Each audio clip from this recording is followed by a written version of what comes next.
dunia bajak laut, kalau kita masukin ke era dunia nyata, itu masuk kepada era Renaissance, bener loh. Renaissance, yang mana saat itu masih ada campur tangannya yang monarki, sistem aristokrat.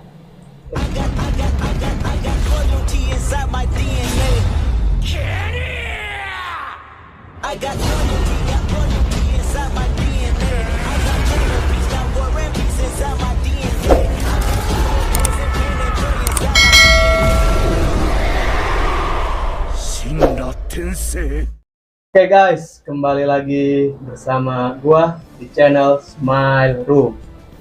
Kita kali ini ngebahas konten ngopi lagi, ngelanjutin part yang kemarin, part keduanya, yaitu Ark Alabasta. Saya ditemenin sensei baru nih. Kita kenalan dulu sama senseinya. Marino namanya wa Endang Saiful Mulk, guys. Kayak sensei beneran ya. Sensei. Beliau ini sensei sih. Sensei penggemar One Piece juga, dan kali ini kita akan ngebahas Ark Alabasta. Siap. Mungkin gimana lah? Langsung aja nih. Ya udah. Gimana nih, Tom? Ark Alabasta ini awal mulanya seperti apa sih?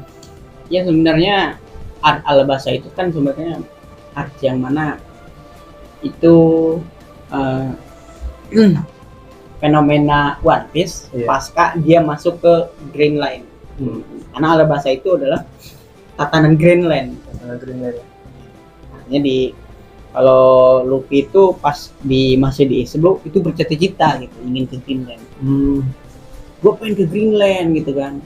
Setengah dari Green Line namanya Shinsekai, disebut New World. Iya.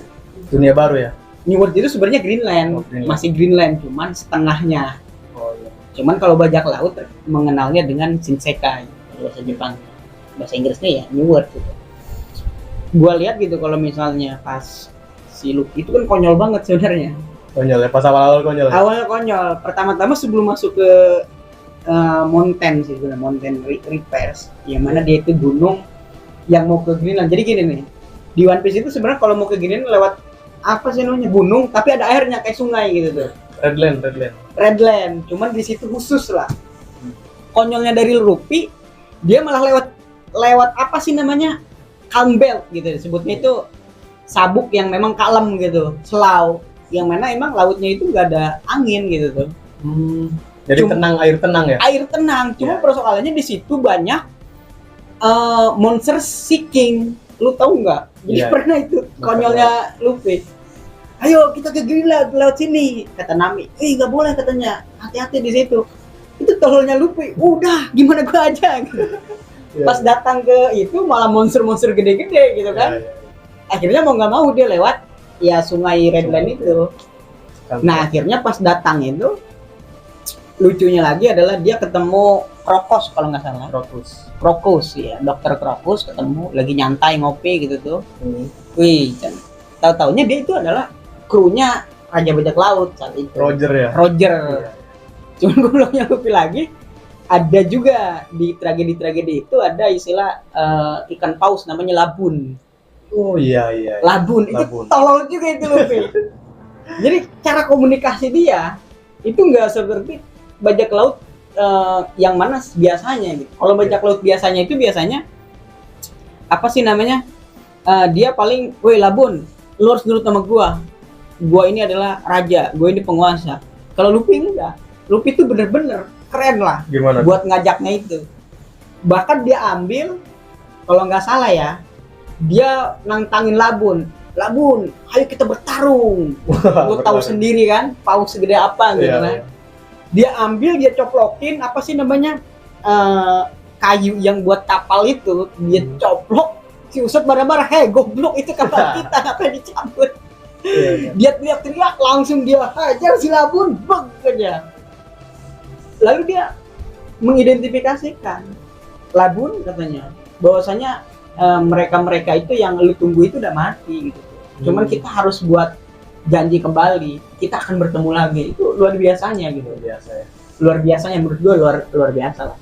pendekatan Luffy terhadap sesama makhluk bahkan sesama yang lain melihat namanya itu menggambarkan bahwasanya Luffy itu berbeda dengan bajak laut yang lain. Iya. Setelah art itu Luffy bertemu dengan, kalau nggak salah, gue lupa nama kampungnya, makanya ada beberapa sebelum ke Alabasta itu arch yang lain. Iya. Sebenarnya Ada beberapa step lah ya. Step. Cuman karena Alabasta itu mungkin art yang paling asik lah. Iya. Momen Karena epic lah di situ. Momen epic menurut gue. Kayak misalnya contoh di art Alabasta itu, di sebelum Alabasta itu ketemu Pipi. Pipi itu tadinya bukan Pipi, dia itu sebagai agen dari baru walk atau apa gitu tuh. Anggotanya Crocodile itu. Crocodile, anggotanya si Crocodile. Jadi Miss Western Christmas kalau nggak apa gitu loh. Miss-missan gitu, gue lupa ya. Karena lumayan juga nonton anime ini, lumayan udah agak lama. Ini yang gue tahu adalah dia Miss itu dia juga sebelumnya berkhianat gitu kepada Luffy, karena mau nggak mau Luffy ini adalah pendatang baru ke Greenland gitu. Yang mana juga salah satunya ingin berpetualang sebenarnya. Cuman pas di situ akhirnya salinglah kenal gitu tuh. Situ ya. Luffy dan apa sih namanya? Pipi. Iya. Sebagai putri dari kerajaan Alabasta. Berarti putrinya Cobra ya. Bukan komok berantakan ya. Cobra. Komok berantakan. Jadi dia ketemu gitu tuh si Pipi gitu tuh. Ternyata si Pipi menjadi agen Baroque World, kalau nggak Baroque World atau apa gitu ya, nanti carilah. Itu tak lain dan tak bukan adalah ingin mematai-matai siapa sih dari apa sih namanya organisasi ini. Ternyata memang si Crocodile, si buaya gitu. Iya. Si Crocodile, makanya pas ketemu kalau nggak salah buat perjanjian gitu tuh. Perjanjian bahwasanya gua akan, apapun masalahmu maka gua tetap temanmu. Itu istilah kata Crocodile. Kata Luffy Kata sebenarnya. Luffy. Tapi awalnya mengkhianati dulu si Pipi itu sebenarnya. Intinya begitulah. Cuman ya kalau misalnya nonton per part-partnya itu lumayan lama juga gitu ya. Lalu belum lagi masuk kepada Pulau Lilin, baru ketemu si Mystiga itu tuh. Oh ya, Mr. Tree ya. Mr. Tree. Jadi itu luar biasa itu ilmunya itu. Dulu itu sebenarnya buah-buah iblis itu para misia dikenalkan oleh anggota-anggota Crocodile. Soalnya kekuatannya yang unik menurut gua. Para misia semua sih. Para misia semua rata-rata itu dari Mr. One, si Bon itu ya, terus Mr. Two, yang itu para misia semua, rata lah, kebanyakan para misia semua itu anggota-anggota si Crocodile. Mungkin cuma Crocodile-nya aja yang Logia gitu. Jadi sebelum itu Mr. Tree itu udah bener nyusahin semua kru bajak laut. Bajak laut Luffy gitu, luar biasa kata gua. Ada raksasa juga sih kalau nggak salah. Kenapa? Raksasa. Oh, raksasa itu sebenarnya sama siapa? Dory sama Brogy atau siapa? Brogy ya. Jadi memang raksasa itu salah satu, nanti ada sih di step art selanjutnya itu menjelaskan bahwasannya raksasa itu dulu di kelompok raksasa itu dipimpin oleh dua kelompok itu. Iya, cuman untuk menentukan pimpinannya maka harus bertarung sampai ratusan tahun baru. Iya. Belum tamat-tamat. Soalnya imbang dia. Imbang. Jadi lucunya itu telurnya di Dory sama Brogy itu ketika udah tarung, makan dulu boy, makan dulu ya, makan. Udah makan kenyang semuanya, tarung lagi boy. Konyolnya gitu. Ingat aja itu, luar biasa lah menurut gua. One Piece ini bener-bener lah romansa laki-laki lah. Jadi gitu. Lumayan sih. Tapi sebelum itu sebenarnya yang paling epic menurut gua itu di One Piece janji ya. Janji Nami, Sanji, Luffy, Usopp dan Zoro. Iya. Jadi sebelum masuk ke Grand Line itu, abis dari Longtong, itu epic menurut gua. Iya. Hai kawan-kawan, kata Luffy itu, sebelum kita masuk Grand Line, kita buat janji kita buat impian kita, kata Luffy. Kaizuku Naru, Kaizuku Oni Naru, Otokoda. Kaizuku Oni. itu menjadi raja bajak laut. Iya. Itu impian dia. Kalau Zoro itu kalau nggak salah apa namanya Pedang ya. Ichiban Saiko. Ichiban Saiko. Jadi orang yang paling kuat di antara para Kenshin, pendekar pedang. Terus kalau si Zoro itu, saya ingin melihat all blue. Itu Sanji, semua lautan. Itu Sanji ya, itu Sanji. Zoro tadi. Terus kalau si Usopp lucu, gue pengen jadi kesatria pemberani. Itu doang. Terus kalau si Nami, aku akan melukis peta dunia. Jadi epic menurut gue itu, walaupun memang kru-kru yang selanjutnya belum muncul gitu. Dari situ udah menggugah gitu, bahwasanya mereka ada di lautan yang bebas itu punya cita-cita luar biasa. Cita-citanya yaitu tanpa menghalangin cita-cita temannya dan mendukung cita-cita temannya, mereka percaya bahwasanya mereka bisa. Itu epic banget menurut gue benar dari One Piece. Mantap sih ya. Kita belajar banyak lah dari One Piece gitu dalam kehidupan. Kalau kepake kehidupan sehari-hari luar biasa. Orang-orang pada keren semua kata gue. Iya. Jadi begitu. Mungkin lanjut aja nih ke sebelum ke Alabasta kan bajak laut Mugiwara ini dapat kru lagi gitu ya. Oh, si Chopper Madram. Iya di Pulau Terang. Oh iya. Sebelum ke Alabasta. Kan sebelum ke Alabasta itu Nami itu sempat sakit gitu tuh. Nah, di situ di kapal Mugiwara itu kan belum ada dokter. Nah, Luffy pengen nyari tuh kru yang punya dokter kayak gitu. Itu konyolnya juga sebenarnya. Si Luffy lagi main-main gitu tuh. Kalau nggak salah dia ngingetin, woi, kru apa sih, si Nami sakit. Apa? Boken kata dia itu. Petualang. Cuman ternyata nyadar juga Luffy. Ya udah, tujuan kita selanjutnya adalah dokter. Mencari kru dokter. Nyari kru dokter. Cuman pas datang ke pulau itu sama siapa kalau nggak salah tuh, komandannya di kerajaan Drum Island itu. Wapol. Bukan komandannya. Yang sekarang jadi raja. Siapa yang lupa? Gue lupa itu aja. Nah si dia itu nggak percaya gitu. Lu siapa? Lu bajak laut. Bajak laut dilarang di sini. Cuman karena di akhirnya ada perbincangan dan di lobby gitu Luffy akhirnya masuk juga gitu di bodek gitu.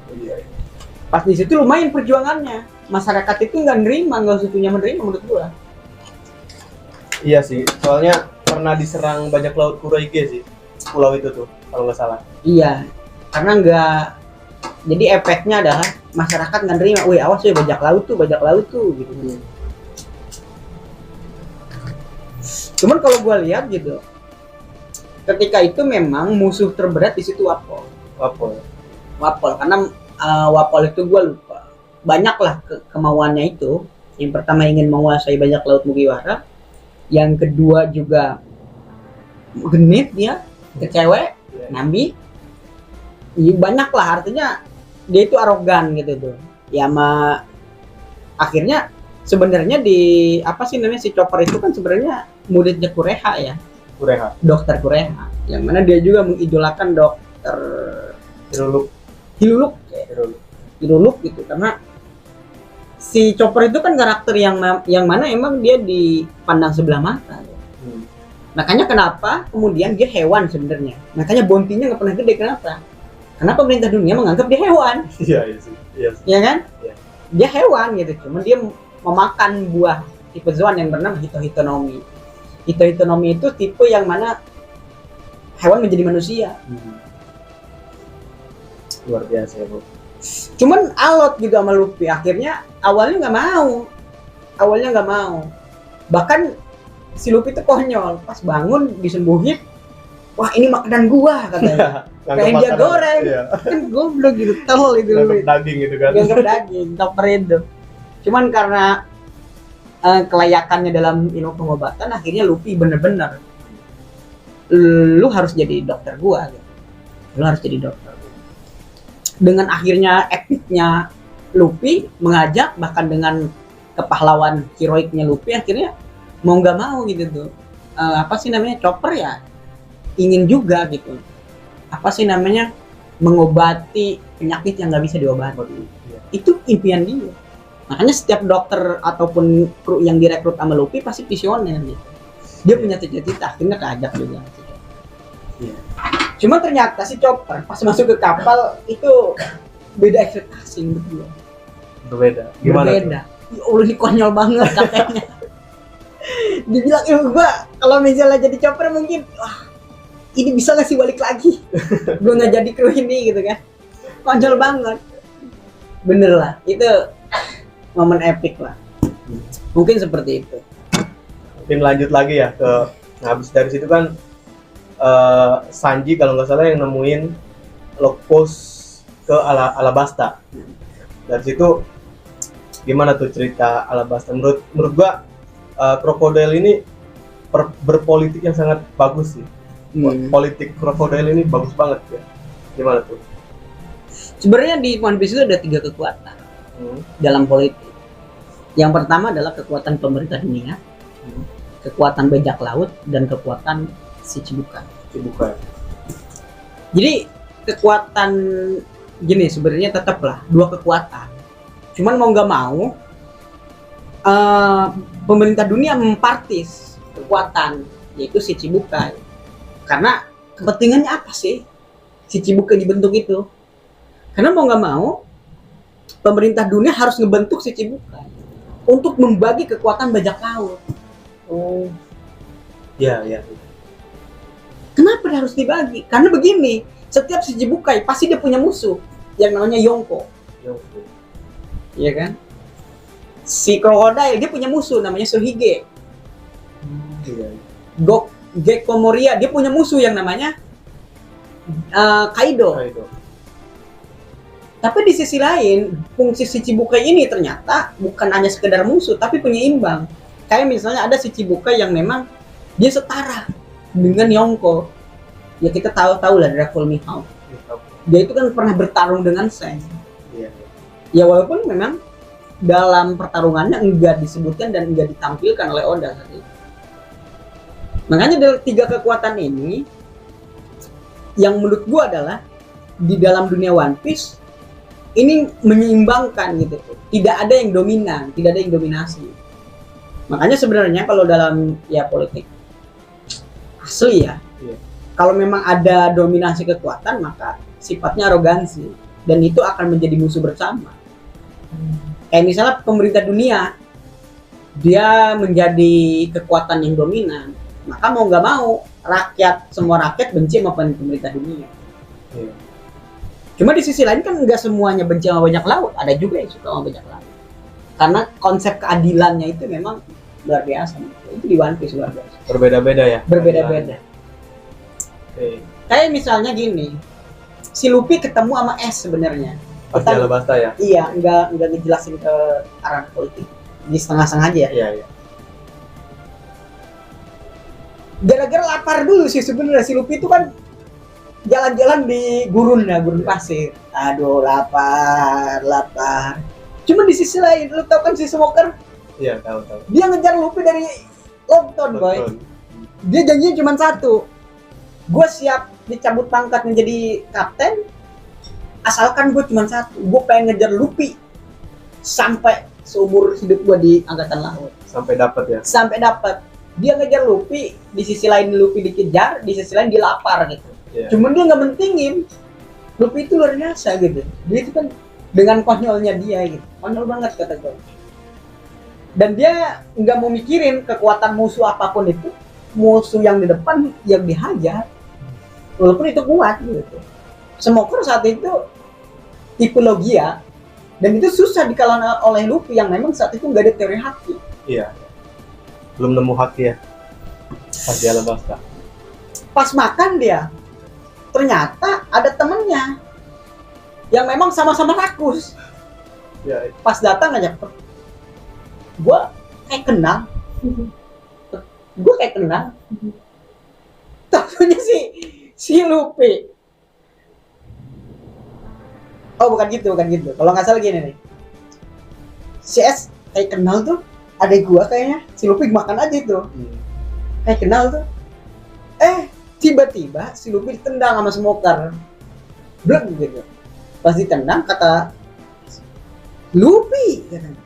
Nanti dulu katanya kata si Luffy ya. Gue dikejar-kejar sama smoker katanya. Padahal udah nggak ketemu udah lama gitu. Nanti dulu gue dikejar-kejar sama smoker katanya. Sama si Kemuri. Si Kemuri Osan gitu. Bahasa Jepangnya begitu. Saudara lah ya. Enggak om Asap. Oh, masa. Om Asap. Lanjut. Lalu saat itu bertarung gitu dengan kekuatan logia apinya dan kekuatan logia asap. Aja ke langit, dan saat ke langit itu sebenarnya nggak ada titik selesai. Ada teorinya saat itu nggak ada haki. Teorinya saat itu api dan asap itu sama-sama. Karena asap diciptakan dari api. Akhirnya nggak ada yang selesai, udah gitu aja. Gantung gitu. Itu dalam pertarungan itu. Cuman saat itu ketika ngobrol si Luffy sama lu ngapain di sini gitu tuh ceritanya mah, gue pengen nyari satu orang kru gua yang namanya Kurohige. Si Luffy ditanya lu mau ngapain, gue pengen bantu teman gua si Luffy yang namanya Crocodile gitu. Politiknya itu dia keren ya. Dia itu datang ke Arabasta, ke Raja Cobra, mengatasnamakan si Chichibukai. Diutus dari pemerintahan dunia ya? Enggak ngutus pemerintah dunia, tapi dia menganggap dia bisa masuk dengan dalih bahwa gue si Chichibukai yang memang dekat dengan pemerintah dunia. Mau nggak mau Cobra, ya kan, si Cobra itu nerima. Karena dia bukan bajak laut sembarangan, tapi bajak laut yang memang dikelola oleh pemerintah dunia. Karena ada hak veto dari si Chichibukai itu. Dia bisa membunuh, dia bisa menguasai kerajaan, dia bebas lah. Selama dia masih beraliansi dengan pemerintah dunia, maka si Chichibukai diberikan hak veto kejahatannya. Tidak dianggap oleh pemerintah dunia. Iya.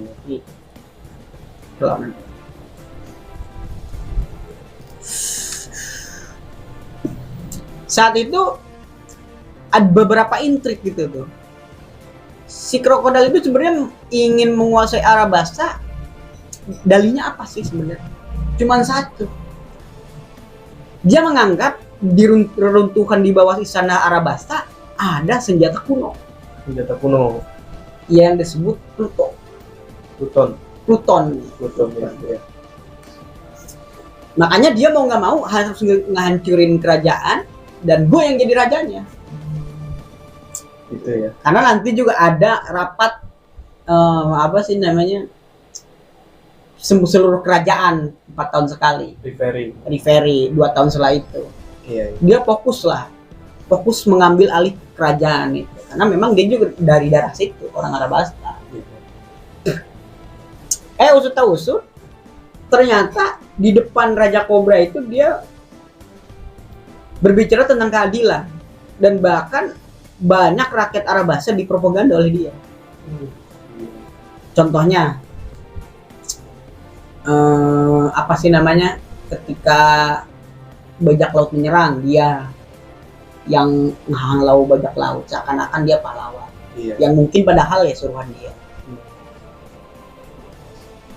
Dia kan punya balat gitu, balatnya ya Baroque Walk gitu kan. Baroque Walk, gue lupa namanya. Dia punya balat. Tapi dalam beberapa kota yang memang dia masukin, yang dia dekatin melalui pendekatan, sebenarnya gue lihat apa ya, dia ada upaya untuk melakukan pemberontakan dari akar. Karena contoh nih, air nggak ada, kering, ternyata ilmu dia, ilmu pasir bisa dibuat kering sama dia. Jadi kan awakening buah iblis dia sebenarnya mengering, bahaya. Jadi sebenarnya Luffy dengan apa sih namanya, Crocodile itu nggak seimbang menurut gua. Lebih kuat ya Crocodile. Crocodile lebih kuat, satu itu dia ditambah logia, dan yang kedua adalah dia udah awakening. Awakeningnya adalah membuat manusia kering.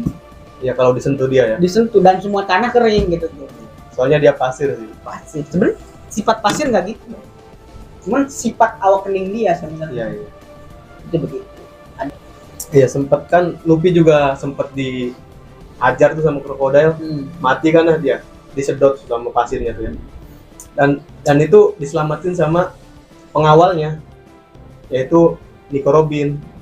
Dulunya bukan Nico Robin sih, nama apa ya namanya tuh? Miss Valentine. Iya kayaknya. Kalau nggak Miss apa gitu Iya, ya. pokoknya miss gitu. Nah dari situ kan diselamatin, akhirnya dia berangkat lagi tuh kan, krokodil udah nyampe kerajaannya tuh. Nah gimana tuh perang dari seluruh kru Mugiwara sama krunya krokodil nih? Sebenarnya ada 3 tahap sih. Iya. Luffy ketemu krokodil itu. Jadi yang pertama kalau nggak salah, Luffy ketemu, nggak sengaja ketemu, kalah. Yang kedua, Luffy ingin menyelamatkan siapa tahu, nggak tahu Pipi, nggak tahu siapa, cuman kalah juga. Kalah.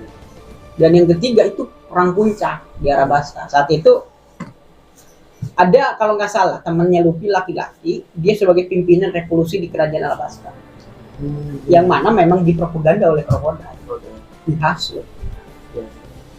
Saat itu gue lupa yang pakai kacamata kuning itu tuh, Iya. Yang ini temennya si Pipi. temannya si Pipi. Dia nyerang gitu, si krokodil ketawa-tawa aja. Kau bodoh, Cobra katanya. Cuman si Luffy cuma satu tujuannya, dia nggak ngerti politik, dia nggak ngerti apapun, cuma satu tujuannya, gue pengen ngehajar krokodil Butobas gitu. Cuman satu, dia pengen ngehajar krokodil gitu. Dia udah itu tujuannya, itu doang, simple dan nggak rumit gitu. Nggak buat rencana. Cuma orang menganggap dia buat rencana, padahal dia paling goblok sih. Saat itu teknik Luffy, dia nggak punya hak sebenarnya, cuman dia punya kreativitas. Bedanya time skip dan sebelum time skip adalah sebelum time skip Luffy membuat kreativitas. Jadi Oda itu menciptakan kreativitas terhadap diri Luffy. Kalau pas time skip justru adanya haki, nggak harus kreativitas, tapi kekuatan yang sudah dipelajari haki. Makanya sebelum itu ketika lawan krokodil pakai air tuh. Jadi kan kelemahan pasir itu adalah air. Jadi kalau Luffy pengen ngajar krokodil, siram dulu sama air. Udah gini tonjok sama dia. Airnya kena juga ya. Airnya kena. Dan dalam epicnya terakhir itu, si krokodil itu kalah pas di reruntuhan. Ternyata ya memang sih sebenarnya Luffy udah ketusuk tuh, udah parah lah. Cuman darah bercampur itu, darahnya itu yang jadi senjata. Jadi tanpa adanya air, tapi darah. Pakai darah. Krokodil juga sebenarnya udah kalah semangat sebenarnya. Karena dia menganggap, gua kira di sini ada Pluton, ternyata enggak gitu. Dan Nick Robin pun sebenarnya ingin beraliansi dengan krokodil itu salah satunya ya ingin mencari itu rahasia dunia. Poneglyph. Kalau krokodil pikirannya bukan Poneglyph, Pluton. Kalau Nick Robin Poneglyph. Cuman sebenarnya kalau krokodil itu kan sebenarnya nyari Pluton itu kalau nggak salah ada di beberapa teori dan ada di beberapa fans manga, justru si pipinya Pluton. Si pipinya. Kayak misalnya si Poseidonnya yang apa? Si Rohoshi. Yang di Wanonya si Momo. Jadi itu sebenarnya orang sebenarnya yang mengendalikan senjata. Oh iya. Nah, bisa jadi sih. Itu cuman bicara teori.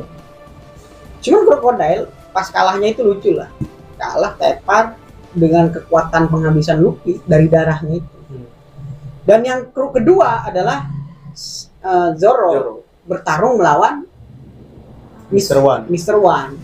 Pedang lawan pedang. Kalau Mr. One pedangnya di tangannya, kalau Zoro pedangnya pedang asli gitu. Keren lah, itu epic juga, lumayan lah. Zoro itu karakter yang luar biasa lah. Dia bahkan mungkin hampir setara dengan Luffy. Pas ketika sebelum ke Arabasta juga pernah gitu, si Zoro itu ketipu gitu. Zoro, lu nggak tahu ngebunuh orang, nggak tahu apa, lu tolol banget sih kayak gini. Ininya tolol lah, marah. Akhirnya ribut Zoro sama Luffy. Cuman sempat tarung. Karena kegoblokannya Luffy itu. Luffy itu sering. Makanya sebenarnya kemenangan Luffy di setiap match itu spiritnya dia untuk mengalahkan orang dan demi temannya. Dia nggak bicara demi keadilan. Ya mungkin kesini-sini dia bicara keadilan. Iya. Yang dia mau, gue pengen nonjok dia demi temen gue. Iya. Gitu. Terus lawannya si Sanji itu Mr. Two. Terus. Dan kekuatannya sama-sama tolol gitu, pakai kaki semua. Iya. Terus ke bawahnya itu si siapa? Nami. Apa Usopp sama Chopper? Nah iya, si dua sih sebenarnya, Nami sama Usopp, berdua gitu saling ngebantu. Dan sebenarnya ketika sebelum Luffy menang itu tuh ada sebenarnya bom waktu yang dipasang, bom yang di Yang di jam dinding gitu ya? yang di jam dinding. Cuman diselamatin sama bukan kru, pasukan dari Arabasta itu, si Raja Wali itu. Iya, yang Gua jauh. Diangkat ke atas, dikira si Pipi mati gitu tuh. Iya. Totalnya saat itu ya meledak di atas, satunya masih hidup. Itu epic banget lah. Itu Arabasta itu lumayan, romansanya bener-bener ada. Iya. Karena bicara politik, bicara apapun itu ada di One Piece. Luar biasa. One Piece itu cuman ya nambahin sih sebenarnya. Di One Piece itu kan sebenarnya kita sebelum time skip lah tadi menimbang kenapa sih manusia itu saat di dunia One Piece itu ingin apa sih menjadi bajak laut. Kenapa tuh? Sebenarnya cuma satu, mereka itu ingin hidup bebas. Hidup bebas. Karena saat itu adalah era dunia bajak laut. Kalau kita masukin ke era dunia nyata itu masuk kepada era Renaissance, bener loh. Renaissance yang mana saat itu masih ada campur tangannya yang monarki, sistem aristokrat, kebangsawanan. Dan ketika runtuhnya kebangsawanan seperti masih pada zaman penindasan, hukum, aturan, bahwasanya gue ini berbeda sama orang. Akhirnya cuman satu prinsip bajak laut itu, Jiu ni Narunda. Ulang itu? Jiu ni Narunda. Aku ingin menjadi orang bebas. Iya. Saat itu cuman satu jalan untuk menjadi orang bebas itu jadi bajak laut. Iya. Karena dia di lautan yang begitu luas, tanpa hukum apapun yang mengatur. Gue ini orang yang paling bebas. Karena kalau kata Luffy cuma satu, orang yang paling bebas di dunia itu adalah Raja Bajak Laut. Mungkin begitu. Luar biasa nih dari sensei kita, Sensei Endang ya. Iya. Oke, mungkin One Piece ini bukan hanya cerita fiktif belaka ya, tapi One Piece ini bisa ada sejarah-sejarah yang dibuka lah sama Oda Sensei ini yang luar biasa sekali. Terima kasih nih buat Sensei Endang yang sudah datang di Smile Room. Sensei apa? Di sini sensei semua. Sensei semua di sini. Kayak mungkin konten kali ini mungkin cukup sekian ya. Kita lanjut part ketiga lagi nanti bersama Sensei baru lagi. Oke? Sebelum ditutup nih, Sensei Endang dukung channel kita lah dengan cara apa nih? Dengan cara subscribe. Kalau bisa satu orang ya subscribe-nya 3, 2. Enggak begitulah, dengan cara itu, dengan cara menonton, dengan cara apapun itu ya. Insya Allah lah konten ini tetap bertambah ya. Iya. Bertambah subscribernya dan liker dan viewernya lah. Iya. Dan centang juga loncengnya. Ya, okay. Biar kalau ada pemberitahuan pasti ada gitu kan. Iya. Kalau nggak dicentang sama aja gitu. Mungkin begitu. Oke. Jangan lupa ya like, subscribe, dan komen dan share juga. Ketemu lagi sama gua nanti. See you next time.